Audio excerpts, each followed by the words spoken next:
lagi, apakah bapak-bapak yakin bahwa salat tadi yang kita kerjakan itu khusyuk? Di mana Allah katakan berbahagialah orang-orang yang beriman yang khusyuk di dalam salatnya.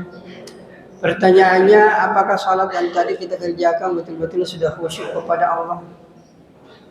Mestinya ini menggeliti pertanyaan-pertanyaan seperti ini. Jangankan kita, bapak-bapak, sahabat Nabi saja sering bertanya itu. Apakah salat saya khusyuk atau tidak? Hadirin yang mulia, kalau ini salat ini dari segi pahala kan kita sudah tahu bahwa kalau orang salat berjamaah itu kan pahalanya luar biasa. Orang salat sendiri itu pahalanya cuma 1. Tapi kalau orang salat berjamaah pahalanya 27. Berarti kalau kita 5 kali salat sendiri hanya dapat 5. Tapi kalau 5 kali berjamaah dapat 27 kali 5, 135. Kan jauh sekali bedanya. Antara 5 dengan 135 beda 130. Cuma kita nggak pernah berpikir. Taruhlah misalnya, kalau ada mengatakan seandainya, kalau kita salat sendiri itu nilainya 1 juta rupiah. Berarti kalau kita 5 kali salat sendiri hanya dapat 5 juta. Tapi kalau kita berjamaah 5 kali, dapat 135 juta. Berapa bedanya? 130 juta. Luar biasa jauhnya itu, Pak. Cuma karena kita tidak tahu derajat, tapi kalau sudah masuk ke dalam uang, bahwa 5 juta dengan 135 juta, luar biasa menyesalnya itu. Saya gambarkan ini supaya mudah dipahami, bahwa orang yang tidak salat berjamaah akan menyesal nanti di akhirat. Nah, hadirin yang dimuliakan oleh Allah Subhanahu wa taala, apakah sebelum kita masuk pertanyaan malaikat sahabat kepada Nabi, ya Rasul, aku khawatir jangan sampai salat saya tidak khusyuk. Allahu Akbar. Hadirin yang mulia, tapi kehebatannya Pak, salat berjamaah, satu saja orang di antara kita tadi ini mungkin ada ratusan orang salat, satu orang yang sudah khusyuk, maka semua kita ini dianggap khusyuk semuanya. Begitu hebatnya kalau kita kerjakan salat dengan berjamaah.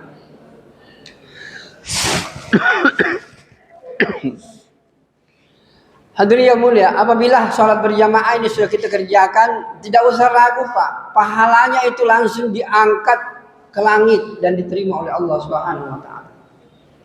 Sekalipun ada tidak khusyuknya dan lain sebagainya, nanti akan kita lihat sebentar.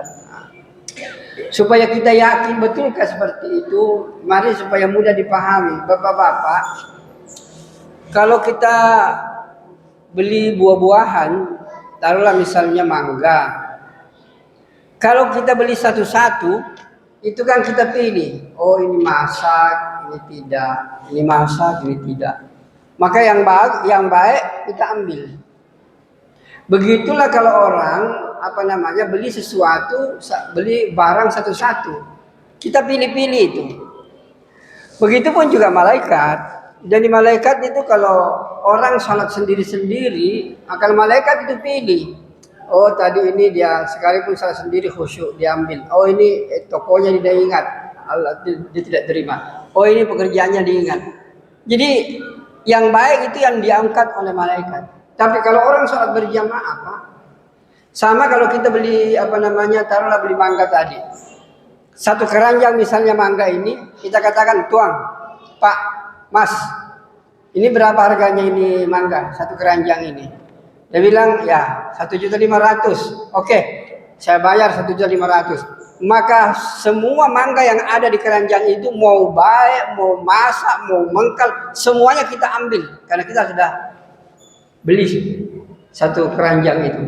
Begitulah hadirin yang mulia, Allah luar biasa. Ketika selesai orang salat berjamaah, kalau katakan, wahai malaikat, angkat semua itu pahala kepada aku. Tidak usah pikir apa di situ ada yang salat khusyuk, ada tidak khusyuk, ada yang ingat ini. Yang jelas kalau mereka sudah salat berjamaah, ada kesungguhan untuk mendekati kepada aku. Ada langkah-langkah yang mereka langkahkan ke masjid. Itu yang aku nilai sehingga aku terima semua salat itu. Begitu sayangnya Allah kepada kita, Pak. Hadirin yang mulia, maka oleh karena itu suatu ketika sementara sahabat pengajian, ada seorang itu selalu ragu Ya Allah, kenapa salat saya ini nggak bisa khusyuk ya Allah?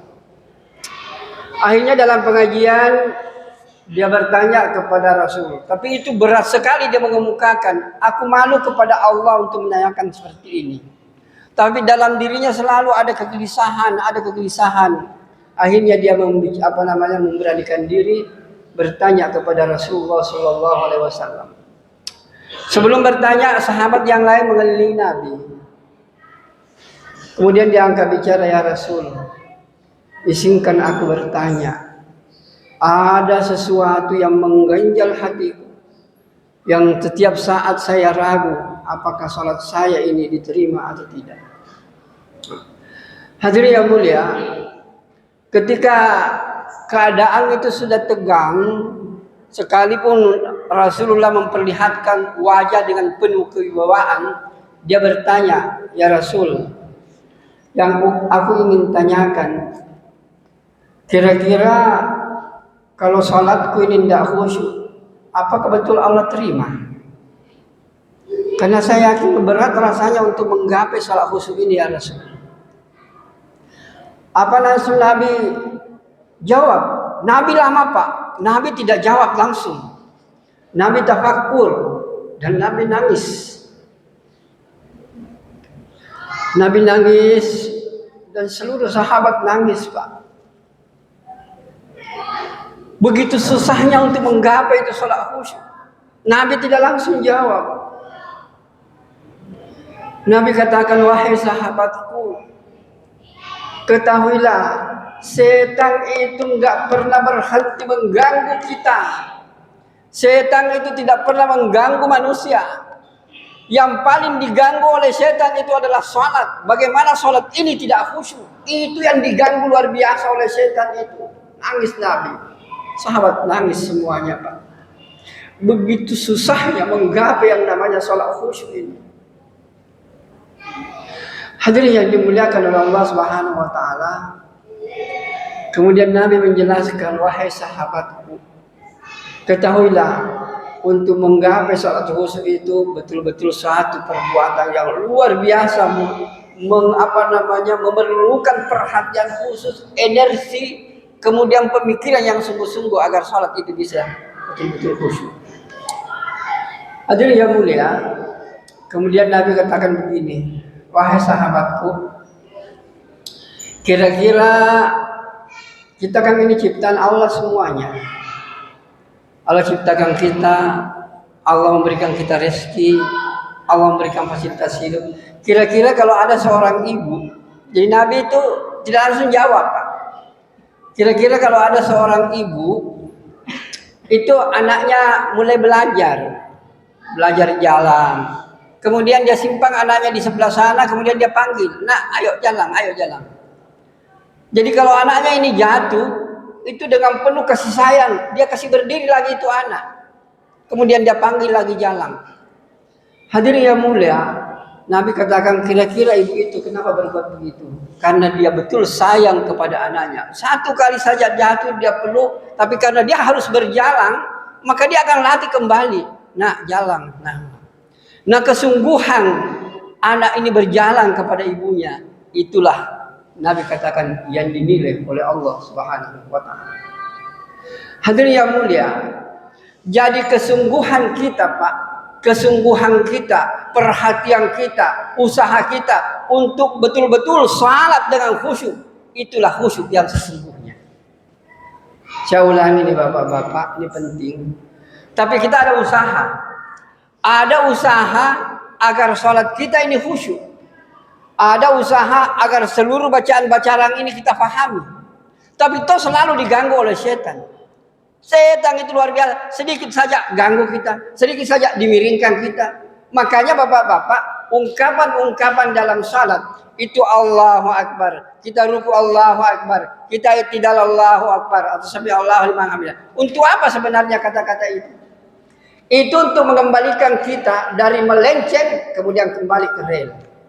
Kita mungkin kadang-kadang sujud tidak terlalu konsentrasi. Begitu kita mengatakan Allahu Akbar, kembali ke rel. Jadi ungkapan-ungkapan Allahu Akbar dalam setiap gerakan itu agar hati kita yang tadinya lalai kembalikan kepada Allah Subhanahu wa taala. Maka hadirin yang dimuliakan oleh Allah Subhanahu wa taala, kemudian Nabi katakan setelah keadaan sahabat sudah menyelah air matanya, begitu susahnya menggapai salat yang khusyuk.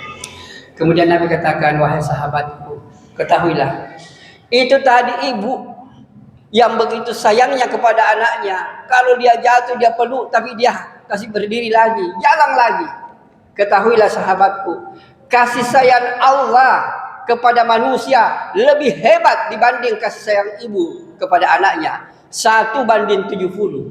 Kalau kasih sayang ibu hanya 1, Allah menyayangi manusia 70 kali kasih sayangnya kepada kita. Gimana sayangnya Allah kepada kita? Hadirin yang mulia, Nabi katakan, tetaplah engkau berusaha sungguh-sungguh untuk menggapai salat yang khusyuk. Usahakan terus untuk menggapai salat yang khusyuk. Toh, kalau kau sudah berusaha sungguh-sungguh dan itu yang terjadi, maka ketahuilah itu salat khusyuk dinilai oleh Allah Subhanahu wa taala.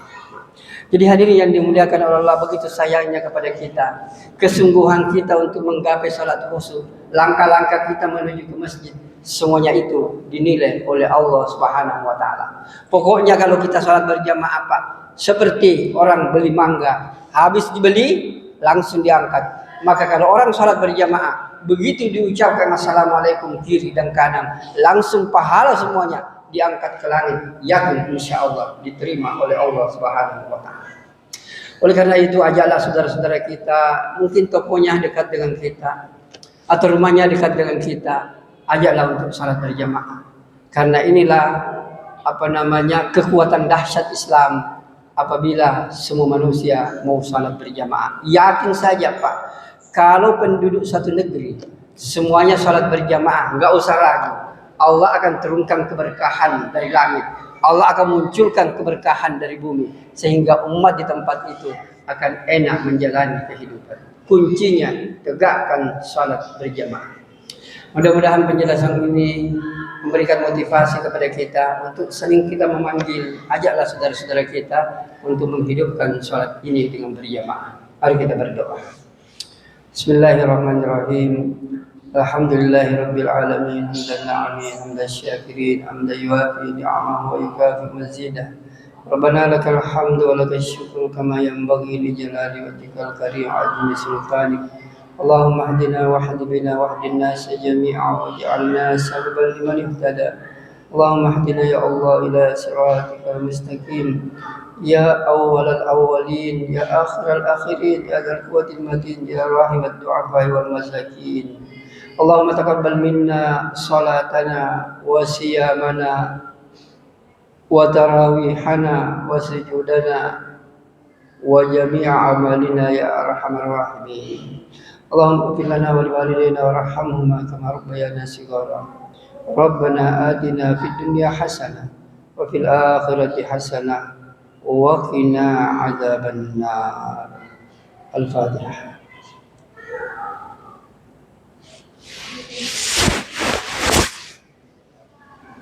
Assalamualaikum warahmatullahi wabarakatuh.